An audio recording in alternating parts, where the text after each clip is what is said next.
I'm glad to welcome you to another exciting time on Schoolonair. The subject on is government.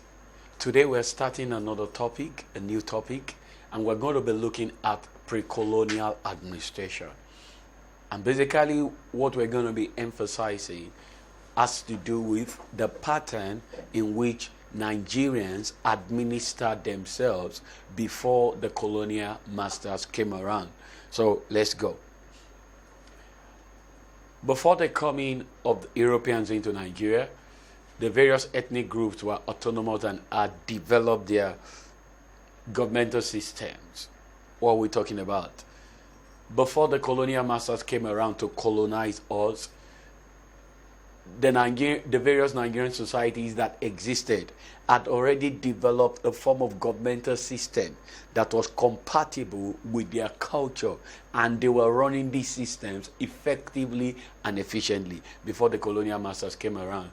And these policies or this system that they developed was always a reflection of the culture, the belief, and the traditions of the people. That is, the Yorubas, the governmental system that they built before the colonial masters came around was a reflection of the tradition, the culture, and the belief system of the people. The same thing with the Hausa-Fulani people. The political system that they built was a reflection of the thing that they believed in. So all over Nigeria, different governmental systems existed before the colonial masters came around. So it wasn't the coming of the colonial master that developed Nigerians in the art of governance.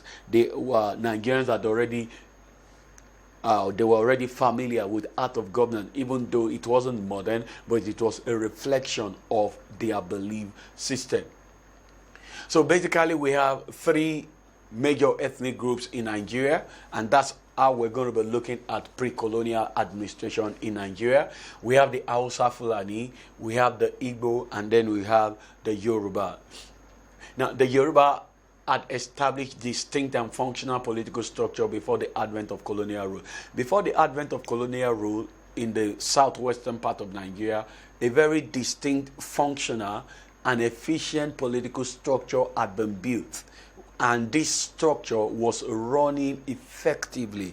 And as we're going to be looking at the Yoruba traditional political system, our emphasis is going to be on the Oyo Empire. The reason why we're going to be emphasizing the Oyo Empire is primarily because Oyo Empire was the dominant political institution during the pre-colonial period. So all our emphasis talking about this will be on the Oyo Empire as far as the Yoruba traditional political system is concerned. So let's look at the Hausa-Fulani Empire now. The origin of the Hausa-Fulani Empire started when there was this holy war, which we call jihad, and it took place in 1804, and it was spearheaded by Uthman Danfodio. It was a Fulani man, Hausa-Fulani Muslim, and he launched an attack on the political structure that existed in the Hausa-Fulani area before then, and he dismantled it because they believed so much in idol worshipping. So he, because of the zeal that he had as a Muslim convert, he believed that those structures of idolatry should be broken down, and therefore Islam should be entrenched as the political foundation for the administration of Hausa-Fulani. So that was the essence of the holy war that took place in 1804. So the essence of the war was to make Islam the devotedly practiced religion in the area, dismantle idolatry, and then entrench Islam as the dominant religion in Hausa-Fulani Empire. So that was the essence of the war. The dethronement of the then Hausa leadership made room for the establishment of an empire under Uthman Danfodio. So as Danfodio spearheaded the war, and as the war succeeded and it was able to dethrone the existing political structure that existed at that time, it became an opportunity for another empire to arise, for another institution to be established, and Danfodio himself played a very important role in the new empire that developed, and Islam became the foundation of administering the new empire. So the newly established empire was divided into two. We had the eastern part, and then we have the western part. The eastern part had Sokoto as its base, and that was where Danfodio himself was. And then the western part had Gwandu as the Emirate base. So the structure was divided into east and west. Now each emirate was headed by an emir. And an emir, just like we have over in the Yoruba-speaking area in Nigeria, the emir is the dominant traditional personality in the Hausa-Fulani empire. So the emir was both a political leader, because he administered the whole structure of governance in the place. He was also a spiritual leader, because Islam has now been entrenched as the foundation for political administration in the Hausa-Fulani empire. And therefore, whoever was the emir was not just going to be a political leader, he was also going to be a spiritual leader. So the emirs of Gwandu and Sokoto were responsible for coordinating all the subordinate emirates. So all other emirs paid annual tribute and allegiance to those of Sokoto and Gwandu for the purpose of effective administration, because the landmass that the Hausa-Fulani empire occupied was very large. Therefore, to make the art of governance very effective and efficient, it was very expedient to ensure that it was broken down into districts, such that we have a particular traditional political leader who is in charge of a particular area, and all of them were reporting to the emirs of Gwandu and that of Sokoto. Let's quickly look at the political structure that existed in the Hausa-Fulani empire. In modern government, we have the executive, the legislature, and the judiciary. So let's quickly look at the executive structure that existed in the Hausa-Fulani empire. The emir, it played the executive role, and as a result of that, as the executive head of the system, he had political responsibilities, he had spiritual responsibilities, he also had administrative responsibilities. He was the spiritual head of the empire, and everything he does it in conformity with the provisions of Islam. He was also a political leader who was responsible for the administration of the entire system, and all other subordinate heads were responsible to him.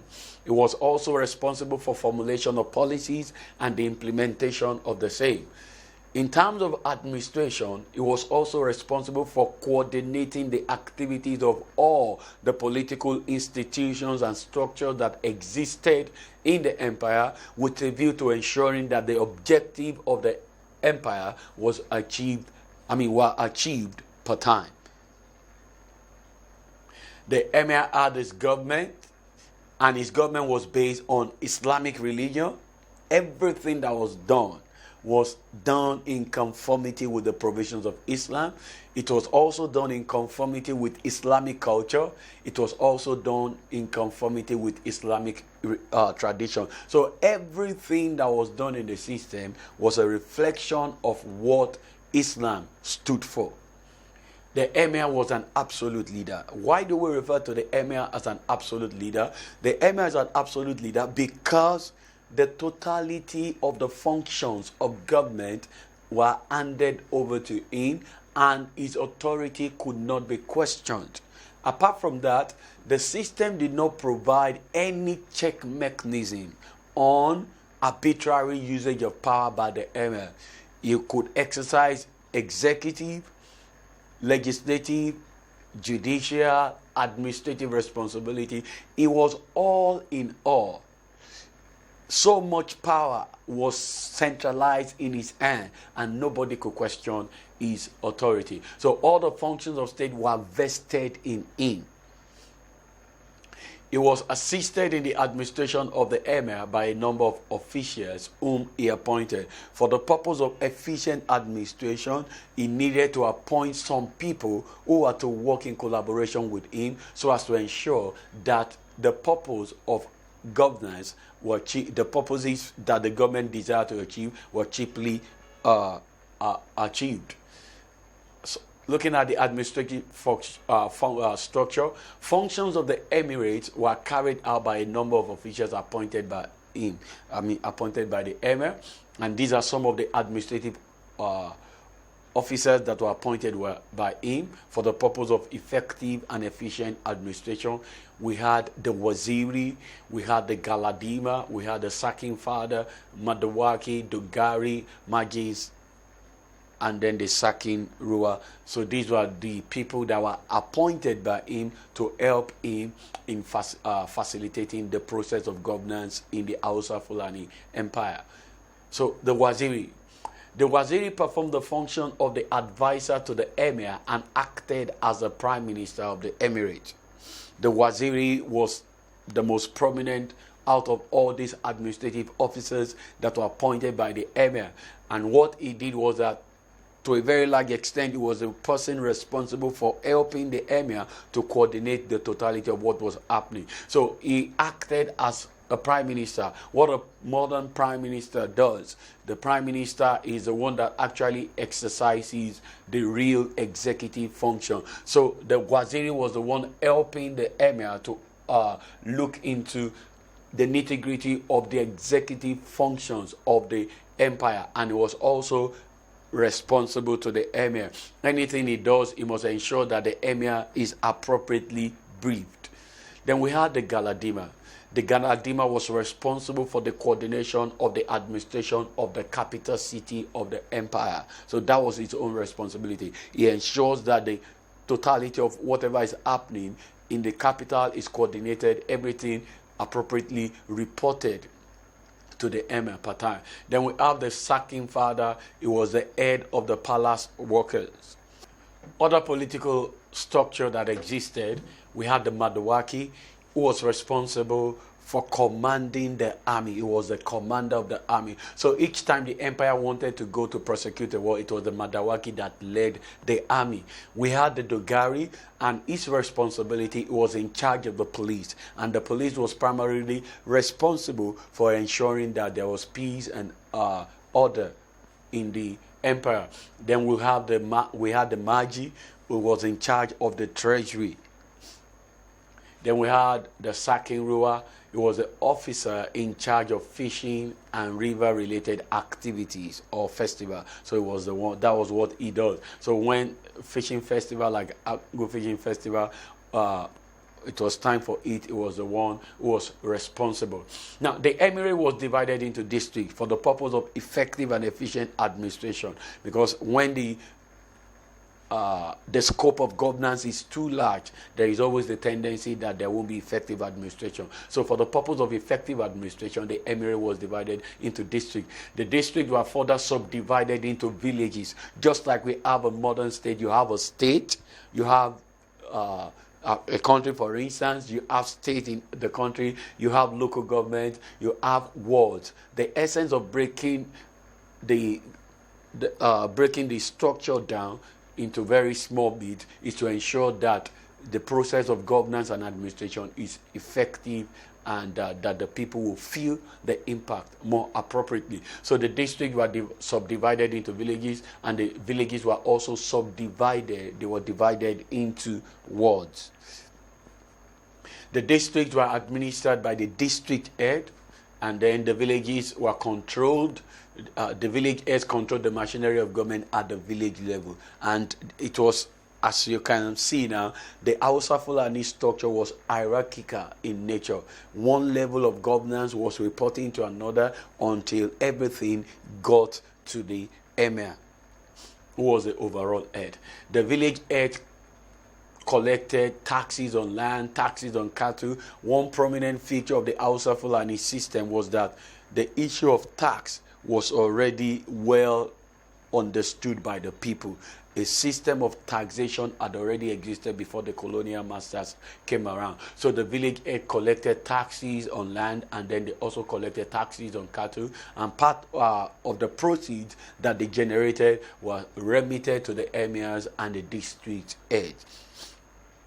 Then talking about the legislature, the entire legislative processes were based on Islamic religion. Nobody could make any law that contravened the provisions of Islam. So any law that must be made must conform with the provisions of Islam. So the Sharia legal system was adopted as the foundation for any legislation that was to be carried out. So any law that violated the provisions of Islam was seen as being illegal. It can't be tolerated. In areas where Sharia was silent, the emirs made pronouncements which had the force of law. What we're saying in a nutshell is that some areas Sharia may not be detailed or may be silent on it. So it was the responsibility of the emir to make laws on such areas.